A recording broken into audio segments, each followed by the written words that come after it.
नमस्कार बालकों, स्वागत है आप सभी का आज हमारी स्पेशल हिंदी व्याकरण की क्लास में। आज हम ऐसा टॉपिक पढ़ाने जा रहे हैं जिससे आपकी टीईटी, सीटीईटी, एसटीईटी परीक्षा में कम से कम 2 से 3 नंबर पक्के होने वाले हैं। आज का हमारा टॉपिक है शब्द विचार। आज हम किस पर बात करेंगे? शब्द विचार पर बात करेंगे। अच्छा, एक बात बताओ, हम बचपन से क्या पढ़ते आ रहे हैं? का, खा, गा, घा पढ़ते आ रहे हैं। ये सब क्या है? क्या है ये सब? ये वर्ण है। लेकिन जब हम इन वर्णों को एक लाइन में खड़ा कर देते हैं तो क्या जादुई चीज बनती है? बताइए क्या बनती है जादुई चीज? तो चलो देखते हैं क्या बनती है। जैसे मैंने बोर्ड पर लिख दिया, मैंने बोर्ड पर क्या लिखा? का प्लस माँ प्लस ला। और ये मैंने अलग अलग लिखा है, का प्लस माँ प्लस ला। तो क्या बन गया? क्या बनेगा? जब इनको मिला देंगे तो क्या बनेगा? कमल। अब देखो बालको, कमल सुनते ही, आपने कमल जैसे ही सुना तो आपके दिमाग में एक खूबसूरत तस्वीर बनी। किसकी बनी? कमल के फूल की तस्वीर बन गई। एक खूबसूरत बनी कि नहीं बनी? हाँ, तो देखो, कमल नाम सुनते ही आपके दिमाग में एक खूबसूरत तस्वीर बन गई। आपको पता चल गया कमल क्या है। कमल एक फूल है, सुंदर सा फूल है एक। तो अब हम इसी पे बात करते हैं, इसी को उल्टा कर देते हैं। अब इसको हम उल्टा कर देते हैं, कमल को हमने उल्टा कर दिया तो इसको कर देते हैं हम ला प्लस माँ प्लस का। तो क्या बना? अब क्या बना? ल म क। अब क्या बन गया ये? लमक बन गया। अब इसको हमने उल्टा कर दिया तो क्या बन गया ये? लमक बन गया। अब लमक से आपके दिमाग में क्या आया? कोई चीज आई? कोई फोटो आई? आई? नहीं आई। क्यों? क्योंकि इसका कोई मतलब नहीं है, क्योंकि इसका कोई अर्थ नहीं है। कमल का तो अर्थ है, कमल का क्या अर्थ है? फूल, कमल का फूल, ठीक है, इसका अर्थ है। लेकिन लमक का कोई अर्थ नहीं है, इसका कोई अर्थ नहीं है, ठीक है। समझ में आ गई इतनी बात? इसका कोई अर्थ नहीं है। अब यहाँ से हमारी शुरू क्या होती है? यहीं से हमारी परिभाषा निकल के आती है। क्या परिभाषा निकल के आती है? परिभाषा निकल के आती है वर्णों का ऐसा समूह जिसका कोई ना कोई निश्चित और सार्थक अर्थ निकले, उसे हम क्या कहते हैं? उसे हम शब्द कहते हैं। भाषा की सबसे छोटी, स्वतंत्र और सार्थक इकाई ही क्या कहलाती है? शब्द कहलाती है, ठीक है। भाषा की सबसे छोटी इकाई स्वतंत्र हो और सार्थक हो, उसे हम क्या कहते हैं? शब्द कहते हैं। इतनी बात समझ में आ गई? अब भाई, हमारी हिंदी भाषा में लाखों शब्द हैं, इन सबको याद कैसे रखा जाए? इसके लिए हमारे व्याकरण के विद्वानों ने शब्दों को 4 बड़े आधारों पर बांट दिया है, ठीक है। पहला आधार क्या है? पहला आधार है रचना या बनावट के आधार पर। रचना या बनावट के आधार मतलब बने कैसे हैं। दूसरा है अर्थ के आधार पर। इसका मतलब है अर्थ मतलब क्या है, इनका मतलब क्या है। तीसरा है उत्पत्ति या स्रोत के आधार पर। उत्पत्ति या स्रोत के आधार पर। उत्पत्ति और स्रोत के आधार मतलब ये आए कहाँ से हैं, ठीक है। और चौथा है रूपांतर या प्रयोग के आधार पर, ठीक है, बदलते कैसे हैं, ठीक है। ये समझ में आ गई? विद्वानों ने इनको 4 भागों में बांट दिया है। पहला है रचना या बनावट के आधार पर, बने कैसे हैं। दूसरा है अर्थ के आधार पर, मतलब क्या है। तीसरा है उत्पत्ति या स्रोत के आधार पर, आए कहाँ से हैं। और चौथा है रूपांतर या प्रयोग के आधार पर, बदलते कैसे हैं। बच्चों देखो, अभी हमने शब्दों को 4 भागों में बांट के बताया कि कौन कौन से भाग होते हैं। तो उनमें से एक है रचना या बनावट के आधार पर, मतलब बने कैसे हैं, शब्द बने कैसे हैं, ठीक है। तो रचना या बनावट के आधार पर शब्द 3 प्रकार के होते हैं। ये है नंबर 1 रूढ़ शब्द, नंबर 2 यौगिक शब्द और नंबर 3 योग रूढ़ शब्द, ठीक है। ये 3 प्रकार में बांट दिए गए हैं। तो अब हम बात करते हैं रूढ़ शब्द की। पहले शब्द की बात करते हैं, रूढ़ शब्द की। ये वो शब्द है जो सदियों से किसी एक चीज के लिए फिक्स हो चुके हैं, ठीक है। ये कौन से शब्द हैं? ये सदियों से किसी एक चीज के लिए फिक्स हो चुके हैं। इनके टुकड़े नहीं किए जा सकते। अगर आप टुकड़े करते हो तो इनका मतलब ही खत्म हो जाएगा। आपको पता ही नहीं चलेगा ये क्या बोला जा रहा है, ठीक है। अब जैसे हम बात करते हैं, जैसे बात करते हैं हम, अब लेते हैं हम पानी।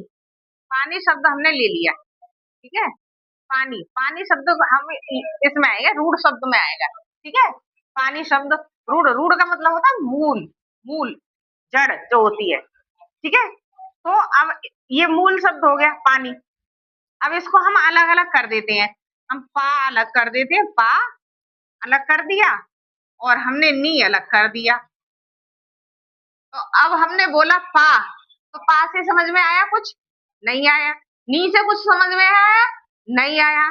तो जब इनका अर्थ समझ में नहीं आ रहा है तो ये बेकार है। तो जब इन दोनों को हमने मिला दिया तो हमें तुरंत समझ में आ गया पानी, पानी का मतलब पीने के लिए पानी। अब ऐसे ही हम दूसरा शब्द ले लेते हैं, अगर हमने ले लिया घर, जैसे घर ले लिया हमने शब्द, इसको भी अलग अलग कर दिया, घर, घा अलग कर दिया, रा अलग कर दिया, तो बिल्कुल भी समझ में नहीं आएगा। बोल दें घा, घा से क्या समझ में आ रहा है? कुछ समझ में आ रहा है? कुछ भी नहीं आ रहा है। रा खाली अकेला बोल रहा है तो क्या समझ में आ रहा है? कुछ ही नहीं आ रहा है। जब दोनों को मिला के बोलेंगे तो घर, ये फिक्स हो गया। इससे मतलब समझ में आ रहा है घर, घर समझ में आ रहा है, इससे मतलब पीने का पानी समझ में आ रहा है, इससे घर मतलब घर, मकान समझ में आ रहा है। अब हम बात करते हैं हाथी, जैसे हमने ले लिया हाथी। अब हाथी को हमने अलग कर दिया, हा और थी, इसको हमने अलग अलग कर दिया, हा अलग बोल दिया, हा थी अलग बोला, तो कुछ समझ में आया? नहीं आया। अगर हम शब्दों को अलग अलग कर देते हैं तो उनका मतलब समझ में नहीं आता है। तो ये मतलब एक चीज के लिए फिक्स हो गए। हाथी से हमें समझ में आ रहा है कि एक जानवर, पशु है, पशु है, तो समझ में आ रहा है कि नहीं। घर से हमें मकान समझ में आ रहा है, पानी से हमें पीने का पानी समझ में आ रहा है। लेकिन अगर इनको हम तोड़ देते हैं, अलग अलग कर देते हैं, तो इनका कोई मतलब नहीं रहता है। तो एक तो ये प्रकार हो गया रूढ़ शब्द, मतलब ये एक शब्द के लिए फिक्स हो गए हैं, ठीक है, इनके टुकड़े नहीं किए जा सकते, ठीक है। चलो बच्चों, अब बात करते हैं हम यौगिक शब्द की, ठीक है।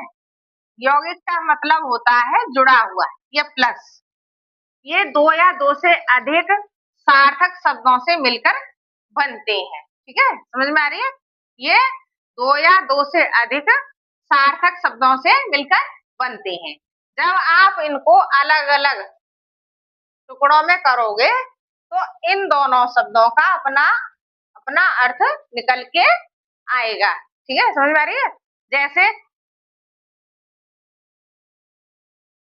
जैसे यौगिक शब्द शब्द में आते हैं, जैसे विद्यालय, विद्यालय। अब ये दो शब्दों से मिलकर बना है विद्यालय, ठीक है। अब विद्यालय को हम अलग करके देखते हैं, विद्या प्लस आलय, ठीक है। विद्या का मतलब आप जानते ही हो, पढ़ाई, पढ़ाई। आलय का मतलब जानते हो, घर, ठीक है? जहाँ पढ़ाई होती हो, पढ़ाई वाला घर, विद्यालय, ठीक है, या मंदिर, पढ़ाई का मंदिर, ठीक है। और दूसरा उदाहरण हम इसका लेते हैं, सुपुत्र, सुपुत्र, सुपुत्र मतलब, अब इसको हम अलग करते हैं, सुपुत्र को अलग किया, सु अलग कर दिया और पुत्र हमने अलग कर दिया। तो देखो पुत्र का मतलब आपको पता है, पुत्र का मतलब हो गया बेटा, ठीक है। दोनों शब्दों का अलग अलग अर्थ निकल रहा है, ठीक है। और सुपुत्र का मतलब हो गया, सु का मतलब हो गया अच्छा। दोनों को जब हम अलग अलग करते हैं तो दोनों का अपना अपना मतलब निकल के आ रहा है।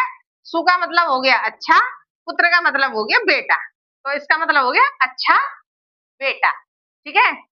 अब हम एक और उदाहरण देखते हैं। अब हम ले लेते हैं रामायण, रामायण।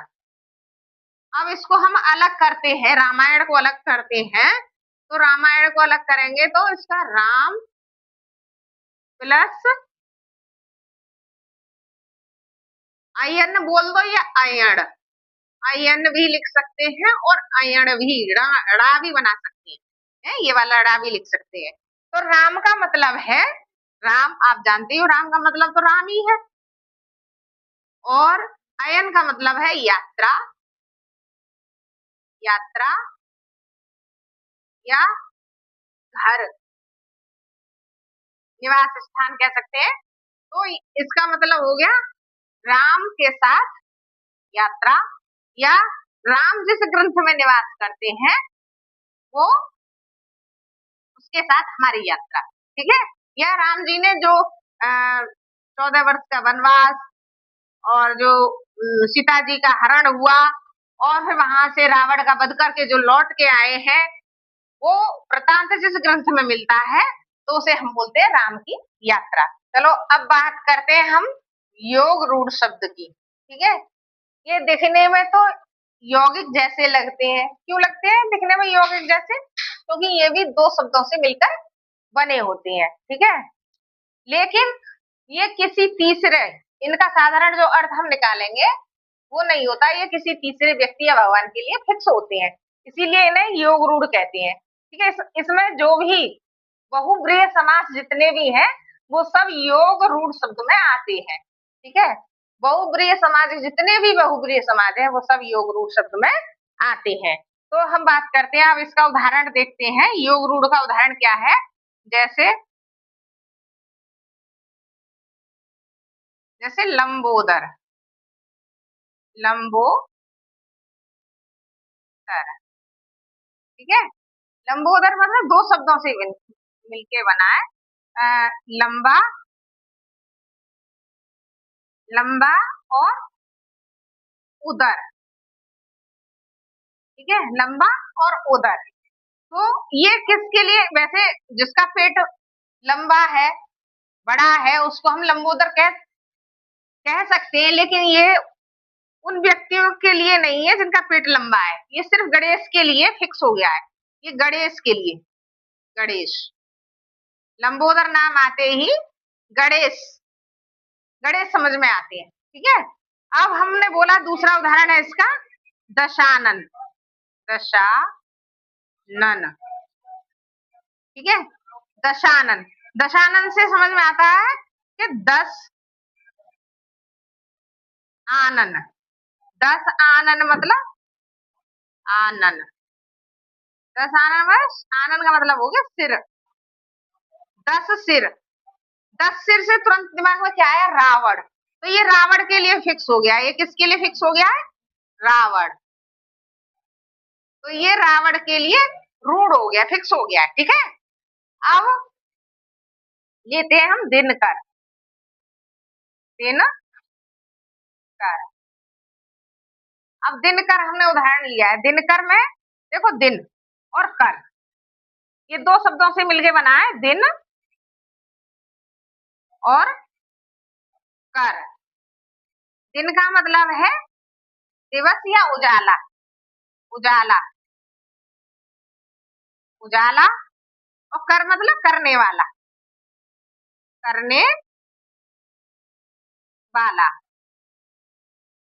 उजाला करने वाला किस पे फिक्स हो गया? ये सूर्य, तो ये सूर्य के लिए फिक्स हो गया, किसके लिए फिक्स हो गया? सूर्य।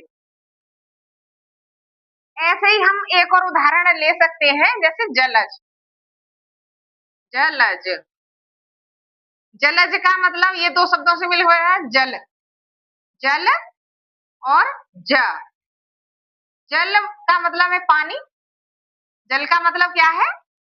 पानी, और जा का मतलब है जन्म लेने वाला, जन्म लेने वाला, ठीक है। जलज का मतलब हो गया जन्म ले।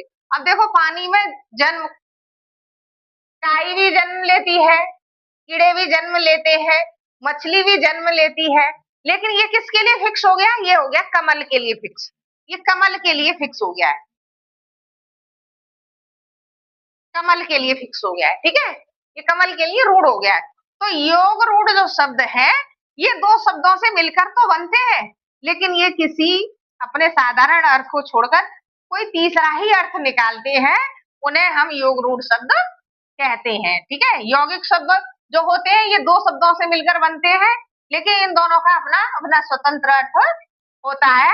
और रूढ़ शब्द आपको बताइए, इनको अगर हम तोड़ देते इनका कोई मतलब नहीं रहता है। चलो बच्चों, अब बात करते हैं हम अर्थ के आधार पर। ठीक है, मतलब क्या है अर्थ के आधार पर, या मतलब क्या है।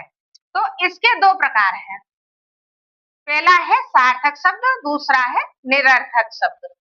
सार्थक शब्द क्या है, अब सार्थक शब्द के बारे में बात करते हैं।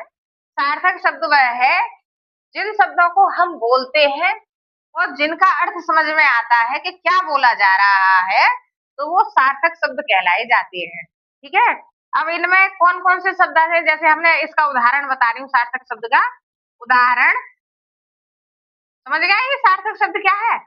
सार्थक शब्द वो होते हैं जब मुंह से निकलते हैं वो शब्द और दूसरा उसे समझ जाता है कि इसका क्या मतलब है, तो वो सार्थक शब्द कहलाते हैं। जैसे मेज, जैसे मैंने बोला मेज, मेज से समझ में आ रही है कि मेज की बात हो रही है, मेज। ठीक है, पुस्तक समझ में आ रही है, पुस्तक। कलम सार्थक शब्द है, समझ में आ रही है ना। मेज, पुस्तक, कलम सार्थक है। अब हम बात करते हैं निरर्थक शब्द की। निरर्थक शब्द क्या है। ठीक है, अब निरर्थक शब्द के बारे में हम बात करते हैं। निरर्थक शब्द कौन से होते हैं, जो शब्द सार्थक शब्द के साथ तो बोले जाते हैं, लेकिन उनका कोई अर्थ, स्वतंत्र कोई अर्थ नहीं होता है, इसीलिए उन्हें निरर्थक शब्द कहते हैं। लेकिन ये फ्लो फ्लो में सार्थक शब्दों के साथ बोल दिए जाते हैं। जैसे हमने बोला चाय वाय, अब इसका उदाहरण है सार्थक शब्द का उदाहरण, निरर्थक शब्द का उदाहरण बता रहे हैं। निरर्थक शब्द का उदाहरण, शब्द, निरर्थक शब्द का उदाहरण क्या है। जैसे मैंने बोला चाय बाय, चाय बाय।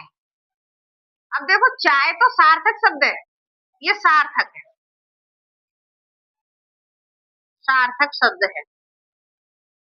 बाय निरर्थक शब्द, इसका कोई मतलब नहीं है, बाय का कोई मतलब नहीं है, तो ये निरर्थक शब्द है, निरर्थक शब्द है। इसी तरह से रोटी बोटी, दूसरा उदाहरण रोटी, इसके साथ हमने बोल दी बोटी, रोटी बोटी। कपड़ा,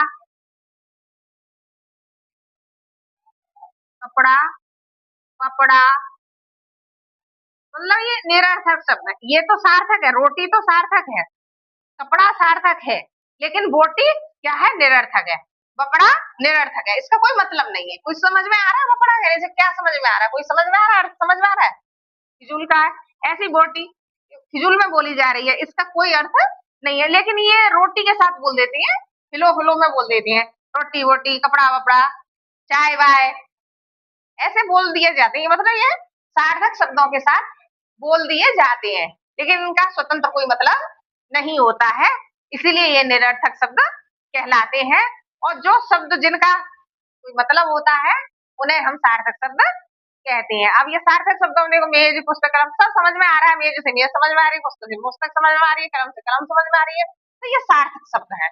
और बाय, बपड़ा, बोटी, इससे कुछ भी समझ में नहीं आ रहा है, इसलिए ये निरर्थक शब्द है। लेकिन ये सार्थक शब्दों के साथ बोल दिए जाते हैं, फिलो फिलो में। ठीक है, अब वैसे भी आप कुछ भी बोल दो निरर्थक कोई भी शब्द, तो उसका कोई मतलब समझ में आएगा ही नहीं। तो इसके लिए ये निरर्थक शब्द की परिभाषा आपको समझ में आई क्या है। जो शब्द फिलो फिलो में बोल दिए जाते हैं सार्थक शब्दों के साथ, लेकिन उनका स्वतंत्र कोई अर्थ नहीं होता है, उन्हें हम निरर्थक कहते हैं। जो शब्द बोले जाते हैं और जिनका मतलब स्पष्ट समझ में आता है, उन्हें हम सार्थक शब्द कहते हैं। अब बात करते हैं हम नंबर 3, नंबर 3 की बात करते हैं। नंबर 3, उत्पत्ति या स्रोत के आधार पर आए कहाँ से है। ठीक है, ये कहाँ से आए हैं, ये इनका इतिहास क्या है, ये बताते हैं हम। इसके प्रकार कितने हैं, ये उत्पत्ति या स्रोत के आधार पर ये 5 प्रकार के होते हैं। ठीक है, कौन कौन से होते हैं। नंबर 1 तत्सम, नंबर 2 तद्भव, नंबर 3 देशज, नंबर 4 विदेशज और नंबर 5 संकर। ठीक है, ये 5 प्रकार के होते हैं। तो हम बात करते हैं अभी तत्सम शब्द की। ये संस्कृत भाषा से आए हुए हैं जो अपने मूल रूप में रहते हैं, ना कोई बदलाव नहीं हुआ है, ये मूल रूप में है। जैसे इसका उदाहरण है, जैसे जैसे हम बात करते हैं दुग्ध, ये संस्कृत शब्द है। ठीक है, दुग्ध संस्कृत से लिया गया है और ये यूं का क्यों ही यूज होता है, इसमें कोई बदलाव नहीं है। दुग्ध, रात्रि, ठीक है, रात्रि, घृत, घृत, ठीक है, और कृषि, कृषि, ऐसे बहुत सारे उदाहरण हैं जो संस्कृत भाषा से आए हुए हिंदी में और ज्यों के त्यों इस्तेमाल होते हैं। ठीक है, ये इनमें कोई बदलाव नहीं होता, ये मूल रूप में रहते हैं, अपने मूल रूप में रहते हैं। अब बात करते हैं हम तद्भव की, तद्भव। ठीक है, अब नंबर 2 तद्भव की बात करते हैं। ये क्या है, ये जो संस्कृत भाषा से जो शब्द आए हुए हैं, तो ये हमने अपनी सुविधा अनुसार धीरे धीरे समय के अनुसार और अपनी सुविधा के अनुसार इसको इनको बोलने में हमने थोड़ा इनमें बदलाव कर लिया है अपनी सुविधा के अनुसार। ठीक है, अब दुग्ध की जगह हमने कर लिया है तद्भव में। तद्भव में हमने क्या किया है, ये तो तत्सम है। ये कौन से शब्द है, ये तत्सम, ये तत्सम। ठीक है, तत्सम है, ये है तद्भव, तद्भव। अब देखो इन्हीं में तुलना कर देते हैं हम। ठीक है, तत्सम और तद्भव में तुलना क्या करते हैं, ये देखो अब इसमें हमने दुग्ध, दुग्ध को हमने तद्भव में हिंदी में इसको बदल दिया तो ये दूध हो गया, दूध। ठीक है, रात्रि को हमने रात कर दिया, रात। दुग्ध दूध, रात्रि रात हो गई। घृत को हमने घी, मतलब अपनी सुविधा, अपने बोलने की सुविधा के लिए, अपनी जीव की सुविधा के लिए भाषा में थोड़ा हमने बदलाव कर दिया, घी। कृषि, कृषि के लिए हमने खेती, खेती। ठीक है, ऐसे ही गौ, संस्कृत में गौ, गौ को हम बोलते हैं गाय। ठीक है, गाय। तो ये हमने अपनी सुविधा के लिए, बोलचाल की सुविधा के लिए हिंदी भाषा में इनका रूप परिवर्तित कर दिया है। दूध, दुग्ध का दूध हो गया, रात्रि का रात हो गया, घृत का घी हो गया, कृषि का खेती हो गई, गौ का गाय हो गई। ठीक है, तो जो शब्द ज्यों के त्यों रहे भाषा में वो तत्सम, और जो जिनका रूप बदल जाए वो तद्भव। और देखो इनकी पहचान, पहचान ये है कि इसमें तत्सम में छ, त्र, या, स्र, री और ये शा आए तो समझ जाओ ये तत्सम शब्द है। ठीक है, ये तत्सम में आते हैं, तत्सम। और आंख मूंद के अगर चंद्र बिंदु आ रही, जैसे गांव, 5, आंख, जिन शब्दों के ऊपर चंद्र बिंदु है, आंख बंद करके समझ जाओ ये तद्भव शब्द है, ये तद्भव शब्द है। ठीक है, जिन शब्दों पे चंद्र बिंदु आ रही है तो समझ जाओ ये तद्भव है, और जिनमें छ, त्र, ज्ञ, स्र, री, श आए तो समझ जाओ ये तत्सम शब्द है। ठीक है, अब जैसे ये ना घ, री आ रही है, त्रिशूल इसमें आ रहा है। ठीक है, ज्ञ देखो गा आ रहा है इसमें, और ऐसे ही देखो जो शा आ रहा है, शा आ रहा है ना, और ये ऋषि वाला, ऋषि, जैसे हम ऋषि लिखते हैं ना, ऋषि, ये संस्कृत में ही आता है, संस्कृत में ही ऋषि आता है। ठीक है, समझ में आ गई बात, तत्सम और तद्भव समझ में आ गया, जो अपने मूल रूप में रहते हैं, जिनमें कोई बदलाव नहीं होता है। जो संस्कृत भाषा के शब्द हैं अपने मूल रूप में रहते हैं, जिनमें कोई बदलाव नहीं होता है, वो तत्सम होते हैं। और जो हम अपनी सुविधा अनुसार जिनमें बदलाव कर लेते हैं, समय अनुसार भाषा में जो सुधार हुआ है उसके हिसाब से हम हमने जिनमें अपनी आसानी के लिए बोलने के लिए जिनमें हमने बदलाव कर लिया है उनको हम तद्भव कहते हैं। अब हम बात करते हैं देशज शब्द की। अभी हमने तत्सम तद्भव बताया, अब देशज शब्द की बात करते हैं। ये हमारे शब्द ठेठ भारतीय शब्द हैं, इनका कोई इतिहास नहीं है। ये हमारे गांव और क्षेत्रीय बोलियों से, स्थानीय बोलियों से शब्द आए हैं, इनका कोई भी इतिहास नहीं मिलता। ये बिल्कुल ठेठ भारतीय शब्द हैं। जैसे हम बोलते हैं, इनका उदाहरण क्या है? उदाहरण, इनका उदाहरण है जैसे लाठी। लाठी ये हमारा देशज शब्द है, लाठी। खचाखच, खचाखच, ठीक है, खचाखच। पेट, देशज शब्द है ये, पेट। लोटा, गोड़, गोड़, गोड़ का मतलब है पैर। गोड़ किसको कहते हैं? पैर को, पैर। लेकिन हमारे ये जो ठेठ भारतीय शब्दों में ये गोड़, गोड़ बोलते हैं इनको। लाठी, खचाखच, पेट, लोटा, गोड़, ये हमारे देश और भी है, और भी आदि आदि उदाहरण है। ये देशज शब्द है। देशज शब्द हमारे ठेठ भारतीय शब्द है। ये हमारे गांव और स्थानीय बोलियों से लिए गए हैं। ये देशज शब्द कहलाते हैं। लाठी, खचाखच, पेट, लोटा, गोड़, आदि आदि आदि शब्द, ठीक है। अब बात करते हैं विदेशज शब्द की, ठीक है। विदेशज शब्द क्या है? देखो, हमारे देश में अंग्रेज आए, मुगल आए, पुर्तगाली आए, ये आए तो आए, लेकिन जब ये गए तो हमारे देश में अपने शब्द छोड़ गए, ठीक है। और जो शब्द ये छोड़कर गए विदेशी, वो क्या कहलाए? विदेशज शब्द कहलाए, ठीक है।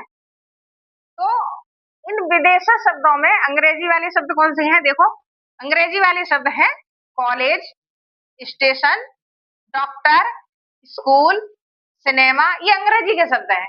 और भी है, और जैसे ये अरबी वाले शब्द कौन से हैं? अरबी में जो बोले जाते हैं अदालत, औरत, किताब, कुर्सी, जिला, आदि आदि।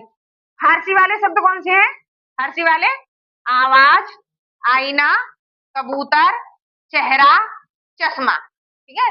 ये हमारे हिंदी में मिलकर के हिंदी के ही अब रूप बन गए हैं। अब ये हिंदी में मिल गए हैं, मिलजुल गए हैं, तो अब इनको अलग हिंदी से नहीं किया जा सकता है। लेकिन इनको हम जानते हैं कि ये विदेशी शब्द है, ये इंग्लिश के शब्द है, ये अरबी के शब्द है, ये फारसी के शब्द है, और भी हमारे हिंदी में शब्द मिले हुए हैं जो जिनसे हमारी हिंदी विस्तृत बन गई है। लेकिन हिंदी जो है हमारी, वो शुद्ध भाषा हिंदी नहीं है। इसमें देशज, विदेशज, संकर, तद्भव, तत्सम शब्द बहुत मिले हुए हैं, तब जाकर के ये हिंदी बनी है। तो बच्चों, अब बात करते हैं संकर शब्द की, ठीक है। संकर शब्द क्या है?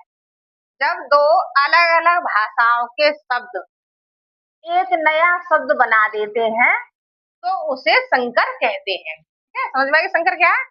जब दो अलग अलग भाषाओं के शब्द एक नया शब्द बना देते हैं तो उसे संकर कहते हैं। अब इसका उदाहरण है, देखो, रेलगाड़ी, ठीक है।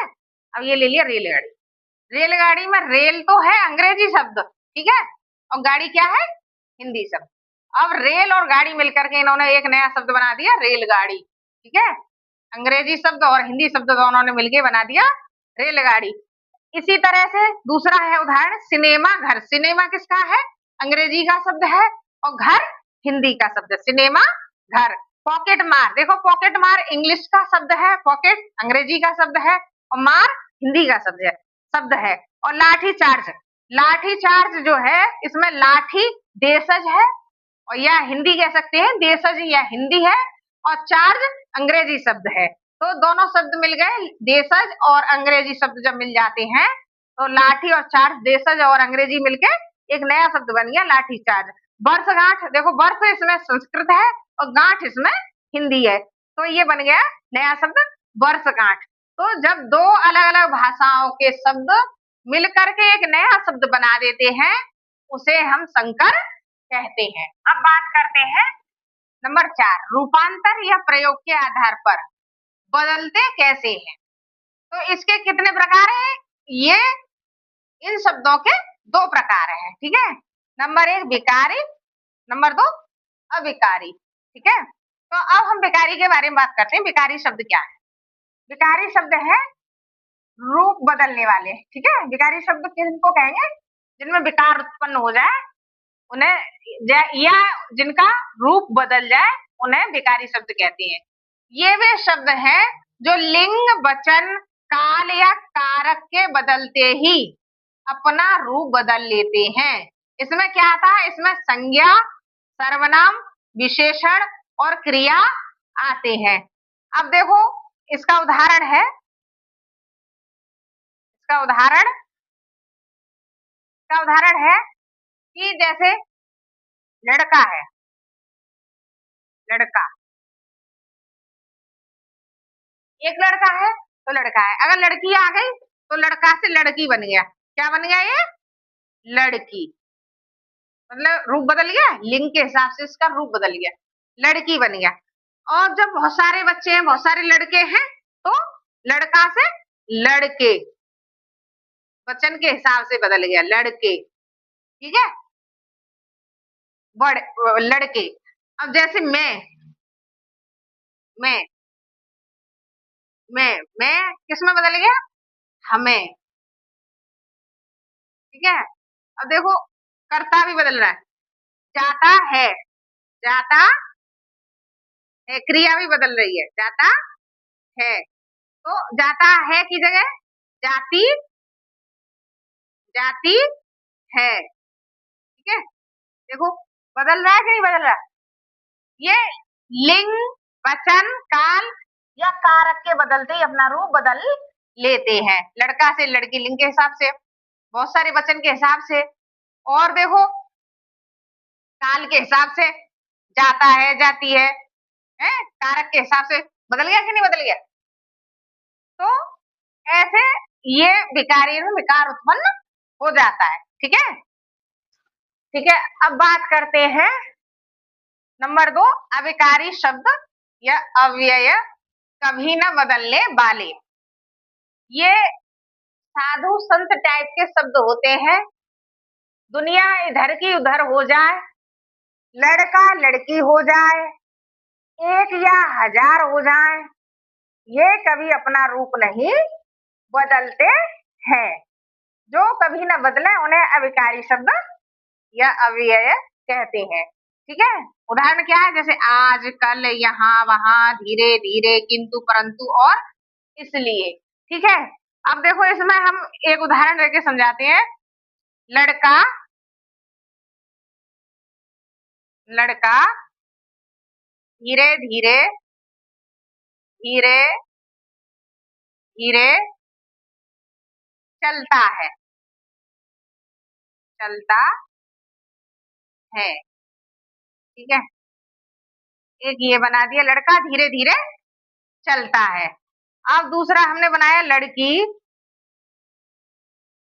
लड़की धीरे धीरे, धीरे धीरे चलती है, चलती है, ठीक है।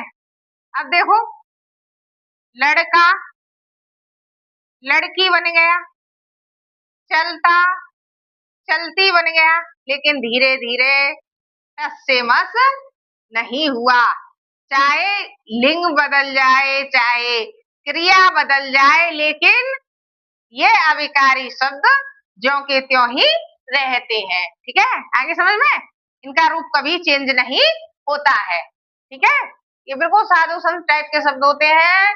दुनिया इधर की उधर हो जाए, एक से अनेक हो जाए, लेकिन ये अपना रूप कभी नहीं बदलते हैं, ठीक है। ये अविकारी शब्द कहलाते हैं। और जो लिंग, वचन, क्रिया के हिसाब से बदल जाते हैं वो विकारी शब्द कहलाते हैं, वो अपना रूप बदल लेते हैं, ठीक है। समझ में आ गई? ये रूपांतर या प्रयोग के आधार पर जो शब्द कितने प्रकार के होते हैं? ये 2 प्रकार के होते हैं। विकारी शब्द और अविकारी शब्द, ठीक है, दो प्रकार के होते हैं, समझ में आ गई?